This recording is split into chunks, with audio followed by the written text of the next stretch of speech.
My father swore he loved me, yet he stole from me in ways I can barely describe. I told myself I was done, but deep down I know this war isn't really over. I'll never forget that night. It was supposed to be a celebration, Mom's 51st birthday. Just one evening where the spotlight should have been on her. But in my family, things never seem to work out the way they're supposed to. We all gathered at my parents' house. The table was crowded with food, the air thick with the smell of roast chicken and garlic bread. My aunts and uncles were laughing, cousins running around, and Mom? She was glowing, soaking in the rare attention. For a while, everything actually felt normal. But then, like clockwork, the conversation shifted. And where did it go? Straight to Amanda, my sister. Dad was the one who started it, of course.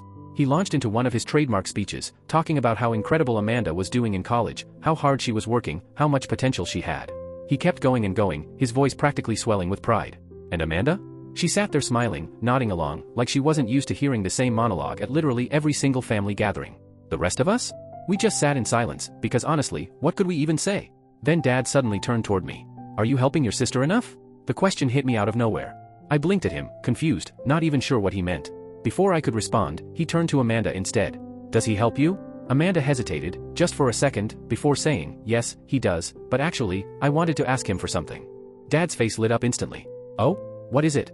Amanda's eyes flicked to me. I was thinking about getting a car. It would make things easier for school and work. And that's when I realized exactly where this was going. Dad didn't even pause before staring straight at me. So, are you going to help your sister? I stared back at him, my voice flat. Are you serious? If she needs a car, why don't you buy it for her? The air at that table changed instantly. The room went quiet, even the clinking of silverware stopped. Dad set his fork down slowly and leaned across the table. His voice was low, but sharp. You really can't do that for your own sister? I clenched my jaw, trying to stay calm. I already help her with enough. If she wants a car, that's on her. That was it. That was the breaking point. Dad snapped. His voice rose with every sentence. He started ranting about how Amanda had so much potential, how she wouldn't get anywhere without support, how he was tired of spending half his income on her, but he had to because she was the one destined for greatness. And then he looked right at me. His face flushed red. She's better than you. She's going to be somebody. I couldn't help it, I laughed. Good. Then she can start paying for herself. That was the moment everything exploded. Dad shot up from his chair so fast it scraped across the hardwood. His face was crimson as he pointed toward the door. Get out. Mom gasped. My cousins shifted in their seats, clearly uncomfortable. Amanda froze like a deer in headlights. Dad jabbed his finger toward the entryway. If you want to be selfish, then you don't belong here. Don't come back. I stood up slowly, still laughing. Fine. You think she's better than me? Then you can pay her rent. And without hesitation, Dad snapped back, I will. I just shook my head, turned toward the stairs, and muttered, Happy birthday, Mom. Then I walked out. Upstairs in my room, I could still hear the muffled chaos downstairs, Mom trying to calm Dad, relatives pretending nothing had happened, Amanda staying completely silent. Same script as always. The next morning, my phone buzzed. It was Amanda. The second I answered, she launched into a tirade. Complaining. Yelling. Telling me I was being ridiculous, hoping I was just joking. She went on for 7 straight minutes. I didn't say a single word. Then, I hung up. Not long after, a knock came at my door. Mom stood in the doorway, arms folded, looking like she hadn't slept all night. She didn't even step inside right away, just lingered there like she was debating what to say. I didn't help her. I just sat on my bed scrolling through my phone, waiting. Finally, she sighed. Jeremy, you have to fix this. I didn't look up. Fix what? She stepped in, voice softer now. Your father was angry. He didn't mean what he said. I laughed bitterly. Oh, he meant it. She sank onto my desk chair, rubbing her temples. You know how he is. He gets carried away. I finally looked at her. Mom, he told me to leave and never come back. And you want me to pretend that was just, what, a bad mood? Her shoulders slumped. I just don't want this to get worse. I shook my head. It already is worse. And you know what? That's fine. I'll make it easy for him. Her eyes darkened. Jeremy, don't do anything you'll regret. I didn't reply. After a moment, she sighed and left. That night, though, I made my choice. My phone buzzed with a text from Amanda. Did you take money out of the account? I grinned. It's my money. I just decided to stop sharing it. Less than a minute later, my phone rang. Amanda. I let it go to voicemail. Seconds later, another text. Jeremy, I needed this. What is wrong with you? Here's the thing, a while back, Dad had convinced me to open a joint account with Amanda. Said it'd be easier for me to help her with rent and school stuff. At first, it was just necessities. But over time, she started swiping it for everything. Rent, groceries, clothes, Uber rides, even random Amazon orders. And I let it slide. Until now. That night, I transferred out every last dollar and closed the account. The next morning, my phone blew up. Call after call from Amanda. From Dad. I ignored every single one. Then finally, a text. Amanda again. I couldn't pay the rent. What do you want me to do? I stared at the screen for a second, and then typed back. Ask Dad. He said he'd take care of it. And with that, I shut my phone off. Let them figure it out. The next morning, my phone was still buzzing like crazy. Missed calls stacked up from Dad, from Amanda, even from Mom. I didn't need to hear their voicemails, I already knew what they'd say. By noon, I finally turned my phone back on. And sure enough, within minutes, another text popped up. Amanda, you're unbelievable. Dad says he won't pay my rent. You put me in that situation. I actually laughed out loud. Me, I put you in that situation? Her reply came almost instantly. Amanda, you know I was counting on that money. Now I'm screwed. You're really going to let me get evicted? I stared at the screen for a second, just stunned at how she managed to twist it, like somehow I was the villain because I refused to bankroll her life anymore. Me, sounds like a you problem. Good luck with that. And then? I muted her notifications. I figured that was the end of it for now. But I was wrong. Around 4 p.m., I heard the front door open downstairs. A moment later, Mom's voice called up the stairs. Jeremy, your father's here. I sighed. Of course he was. I dragged myself down to the living room, and there he was, Dad, standing in the middle of the room, arms crossed, jaw tight. Mom hovered off to the side, wringing her hands, looking nervous. He didn't waste a second. Fix this. I leaned against the wall, folding my arms. Fix what? His voice was low, controlled, but every word dripped with anger. You know what? Amanda's rent is due. You're not leaving your sister out on the street. I tilted my head. Didn't you say you'd pay it? His face twitched, and for a second I thought he was about to blow up again. But then his expression changed. His lips curled into a smug little smile. I didn't like it. Not one bit. I thought you'd come to your senses before it came to that, he said. Well, I shrugged, I didn't. For a heartbeat, I expected him to explode. But instead, he went eerily calm. Too calm. Fine, he said, his tone dripping with fake sweetness. If you want to act like a selfish brat, I'll handle it my way. I narrowed my eyes. And what does that mean? He didn't answer. He just turned, walked out the front door, and left. Mom exhaled sharply, rubbing her arms. Jeremy, why are you doing this? Doing what? I snapped. Standing up for myself? She shook her head. He's just upset, But I didn't bother listening anymore. I had a bad feeling. And I was right. 2 days later, I came home from work and froze in the driveway. Sitting there was Dad's old car, or at least, what used to be Dad's car. My first car. The one I bought as a teenager with my own money. It had a giant, for sale, sign taped across the windshield. My stomach dropped. I hadn't driven that car in years, true, but it was still mine. It wasn't just metal and wheels. It was memories. My first taste of freedom. And now? He was selling it out of pure spite. I stormed inside, my heart pounding. Mom was in the kitchen, and she jumped when she saw me. Where's Dad? I demanded. He's not here. Why? I jabbed my finger toward the driveway. He's selling my car. Her face fell. Jeremy, you don't even use it. That's not the point. It's mine. She hesitated, her shoulders sinking. Your father thought, since you were cutting ties, you wouldn't mind. I laughed bitterly. Oh, okay. So because I'm not funding Amanda's life anymore, he thinks he can just take my stuff. She didn't answer. I stormed back outside, ripped the for sale sign off the windshield, and called Dad. He answered after 2 rings, his tone casual. Change your mind? I cut straight to the chase. You're selling my car. There was a pause. Then he said, almost bored, it's been sitting here for years. You obviously don't care about it. I gripped the phone tighter. It's not yours to sell. You left it here. That means I can sell it. You're out of the family now, aren't you? So why do you care what happens to something sitting in my driveway? That was it. That was the moment I realized how far he was willing to go. I took a slow breath. All right, if that's how you want to play it. And then I hung up. If he wanted a game, fine. I could play too. The next morning, I grabbed the spare key and drove straight over to my parents' house. Pulled into the driveway like I still owned the place, because technically, I did. My car was still there, dusty but perfect. The for sale sign was gone, probably after our call. I wasn't waiting for round 2. I unlocked the door, slid behind the wheel, and turned the key. The engine roared to life like it had been waiting for me all along. Good. I barely made it to the street before my phone started ringing. Dad. I let it buzz. Then came the text, did you just steal from me? I laughed. Nope. Just took back what's mine. Seconds later, another call. This time Amanda. I sighed and picked up. What? Her voice was already at full volume. Dad's freaking out. What did you do? I merged onto the highway. I took my car. You stole it. I rolled my eyes. Amanda, it was never his to sell. He just wanted money for your rent. Silence. I chuckled. So now you admit he lied when he said he'd cover it? Still silence. Not my problem, I said flatly. She huffed. Why are you doing this? You know I need that money. And you knew it wasn't yours, I shot back. You just didn't care. More silence.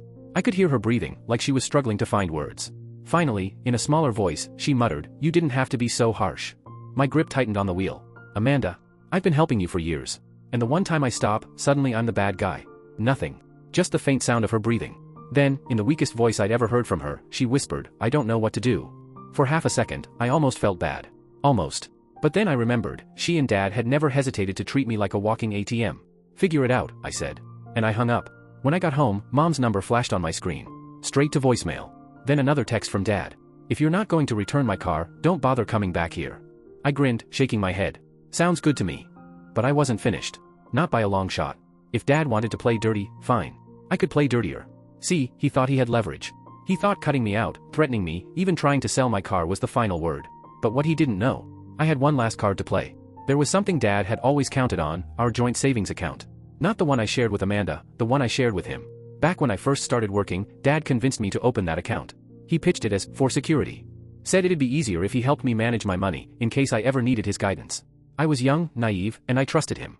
I rarely used it anyway, just tossed in extra cash from work, let it build up over the years. Eventually, it grew into a decent little safety net. I never really paid attention to the balance. Until now. Something told me to check. And when I logged in, my blood ran cold. The balance was far lower than it should have been. Thousands of dollars missing. I scrolled through the transactions, month by month, line by line. And there it was. Withdrawals. Transfers. Recurring payments. Amanda's rent. Amanda's tuition. Even straight cash withdrawals with Dad's name stamped all over them. He'd been bleeding me dry for years. Quietly. Secretly. Using my money.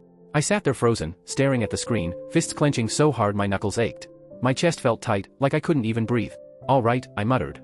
You wanted a war, Dad? You've got one. I transferred out every last dollar. Then I closed the account. It didn't take long. That night, my phone lit up like fireworks. Call after call. I ignored them all. Then the text started rolling in. Dad, what the hell did you do? Mom, Jeremy, your father is losing it. Please talk to him. Amanda, did you just screw Dad over? I ignored every single one. Then, late at night, the doorbell rang. I already knew who it was. I opened the door to find Dad standing there, face flushed, fists balled, chest heaving. His eyes burned into mine. What did you do? He growled. I crossed my arms, keeping my voice calm. I took back my money. Same way I took back my car. His nostrils flared. That was our account. I stepped closer. No. It was mine. And you emptied it behind my back. That money helped your sister, he snapped. I tilted my head. Didn't you say she's better than me? She'll be fine. For once, Dad didn't have a quick comeback. He just stood there, breathing heavy, glaring at me like he wanted to break something. Then his voice dropped lower, quieter. Do you really want to burn this bridge? I met his eyes, steady. You burned it first. Silence stretched between us. Finally, he spun on his heel and stormed off into the night. And me? I braced myself for the anger, for the guilt to come crashing down. But it never did. Instead, all I felt was relief. For the first time in years, I felt free. No more joint accounts. No more being Amanda's personal ATM. No more Dad treating me like a tool. I figured that was the end of it. That I'd finally made my point. That they'd finally leave me alone. I was wrong. Because less than a week later, I picked up a frantic phone call from Mom. Her voice was panicked, rushed, like she was afraid I'd hang up. Jeremy, your dad's in trouble. I frowned. What do you mean, trouble? She spoke quickly. He took out a loan. A big one. And now the bank is coming after him because he missed the payment. I sat up straight, my chest tightening. What? Mom hesitated, then whispered, he used your savings to cover it. My stomach dropped. I thought he'd just been skimming to cover Amanda's expenses. But a loan? How much? I asked, my voice low. Her voice cracked. 30,000. I laughed. Actually laughed.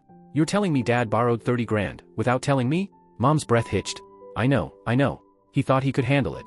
I cut her off. What does that have to do with me? Silence. And that silence told me everything. I gritted my teeth. You want me to fix it? Jeremy, he's desperate. If you don't. I hung up. Nope, not my problem. But Dad wasn't the type to crawl away quietly. 2 days later, I came home to something I'll never forget. My apartment felt wrong. Off. I stepped into the living room and my stomach dropped. My TV? Gone. My laptop? Gone. I ran into my bedroom, my watch collection, my game console, even some of my clothes, gone. It looked like someone had just walked in and helped themselves. My heart pounded in my chest. No broken locks. No busted windows. No signs of a break-in. And then it hit me. Only 2 people had a spare key. Mom. And Dad. I didn't hesitate. I grabbed my phone and called him. He answered on the second ring. What do you want? Where are my things? I demanded. A pause. Then, far too casually, what are you talking about? Dad, I growled. Another pause. Then, in that smug tone that made my blood boil. If you're not going to help this family, I don't see why you need so many luxuries. I nearly snapped the phone in half. You stole from me. He didn't even deny it. You took everything from Amanda. You emptied the account. You left us in a mess. I just made things right. My vision went red. Where is my stuff? He sneered. Pawned it. Needed the cash. I almost dropped the phone from the sheer rage boiling inside me. He actually did it. He robbed me. His own son. For a moment, I couldn't speak. Then, in the coldest voice I could muster, I whispered, you just made the biggest mistake of your life. And I hung up. He thought I had burned the bridge? No. He had no idea what was coming. I sat in my empty living room, chest heaving, fists trembling. My father had robbed me. And he thought he could get away with it. Not this time. I called a lawyer. Nothing crazy, just a consultation. I needed to know exactly what I could do. And thankfully, the lawyer made it easy. Since I had receipts, serial numbers, photos, clear proof the stolen items were mine, that was theft. And the kicker?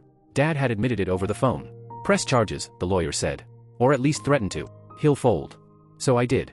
I called Dad again, this time on speaker, recording every word. I talked to a lawyer, I said. If you don't get back every last item from that pawn shop, I'll press charges. Theft.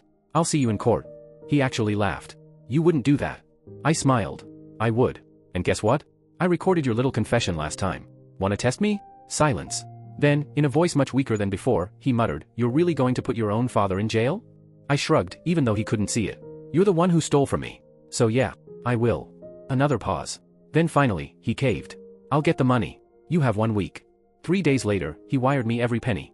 But by then, I was done. Completely done. This family had drained me for years. Treated me like a wallet. A safety net. A second father to Amanda. But not anymore. I wasn't their bank. I wasn't their punching bag. And I wasn't coming back. After everything, I made a choice. I put my apartment on the market. I found a new job in another state. And 2 months later, I was gone. No long goodbyes. No second chances. I cut them off completely. No calls, no texts, no visits. Nothing. And you know what? It was amazing. For the first time in my life, I could breathe. No family drama weighing me down. No guilt gnawing at me. No one draining me like a bank account with legs. Just peace.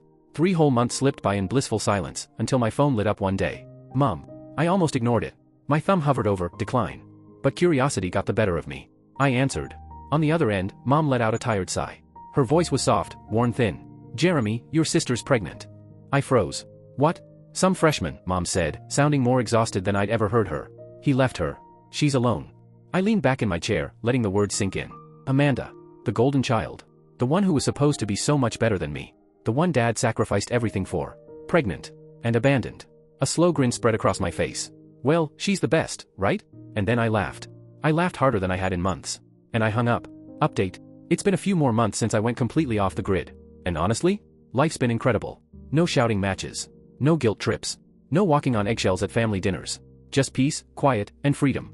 But of course, they couldn't stay out of my life forever. One morning, I opened my inbox and saw it. An email from Amanda. Subject line, Hey, can we talk? I laughed before I even clicked it. I already knew what it was going to say. And sure enough, it wasn't just small talk. She wanted money. Apparently, being a single mom is hard. Who could have guessed, right? And since Dad's broke and Mom can't do much, Amanda thought maybe, just maybe, I could swoop in and save the day. Her email ended with the line, I know we've had our differences, but we're still family. Oh, now we're family? After everything? I didn't even bother responding. I marked it as spam and moved on. Some people never learn. And me? I've never felt lighter.